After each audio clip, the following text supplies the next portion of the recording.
Bonjour à tous et bienvenue sur la chaîne YouTube de la Médiathèque des Avenirs. Je vous présente aujourd'hui les nouveaux romans ado-jeunesse arrivés à la médiathèque. Pour commencer, je vous présente le dernier roman paru de Benoît Mainville. Cet auteur, souvenez-vous, nous vous en avons déjà parlé avec Laetitia lors d'une interview que nous avons faite au festival Livre à vous.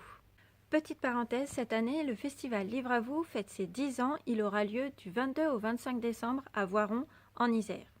Je vous en ai parlé aussi avec Je suis sa fille, son tout premier roman. Je ne pouvais donc pas passer à côté de son tout dernier roman paru aux éditions Sarbacane, Héros, Le Réveil, tome 1 sur 2. Il s'agit d'un premier tome d'une série. L'histoire se passe au pied du Morvan avec Richard, Mathéo et José, trois lycéens amis depuis l'enfance. Tous les trois se retrouvent régulièrement dans une maison abandonnée à l'extérieur de la ville. Ils ont le projet d'écrire une BD à la hauteur de leur bande dessinée fétiche, Héros, qui paraît tous les mois.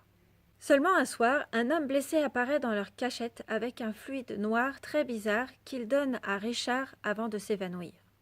Rapidement après, les trois jeunes hommes entendent des pas qui courent vers leur cachette. Ils prennent la fuite. Mathéo et José arrivent à échapper à leurs poursuivants, mais ne se souviennent absolument de rien le lendemain matin.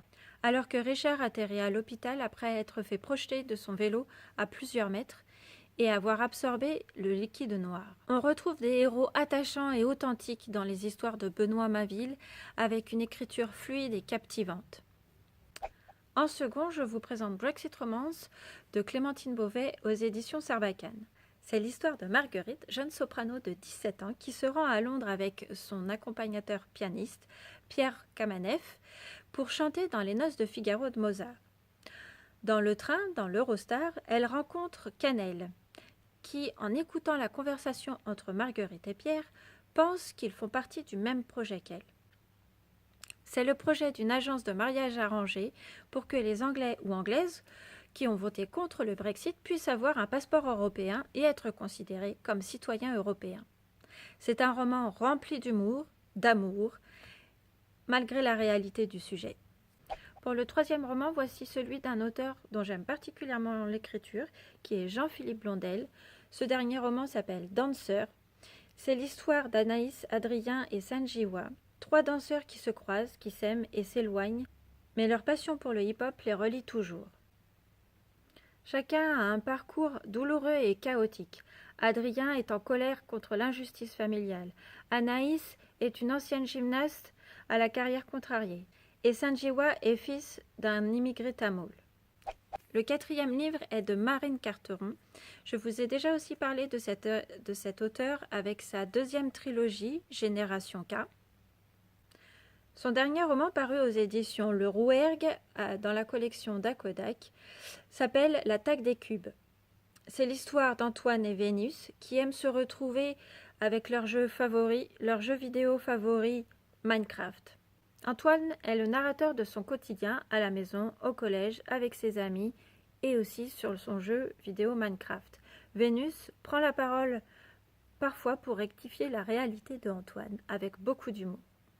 Alors pour ceux qui aiment les jeux vidéo et l'humour, je vous conseille de vous plonger dans la lecture de Marine Carteron, L'attaque des cubes.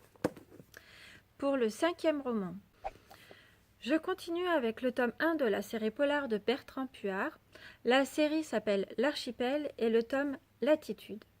C'est l'histoire d'un échange d'identité. La narration est alternée entre Yann, victime de l'échange, parce qu'il est le sosie de Sacha, fils d'un grand trafiquant franco-russe. Pour échapper à la justice, ce dernier va prendre la vie de Yann et se retrouver dans une vie calme sur une île au sud de la France, tandis que Yann se retrouve enfermé à l'Archipel, une prison pour grands criminels. Une idée de départ très originale qui apporte des questionnements aux personnages sur leurs propres identités. Ensuite, voici La tête sous l'eau d'Olivier Adam aux éditions Robert Laffont dans la collection R. Le déménagement de Paris sur la côte bretonne de la famille d'Antoine a été très dur pour les deux adolescents. Léa, la sœur d'Antoine, disparaît après une soirée passée dans un festival de musique.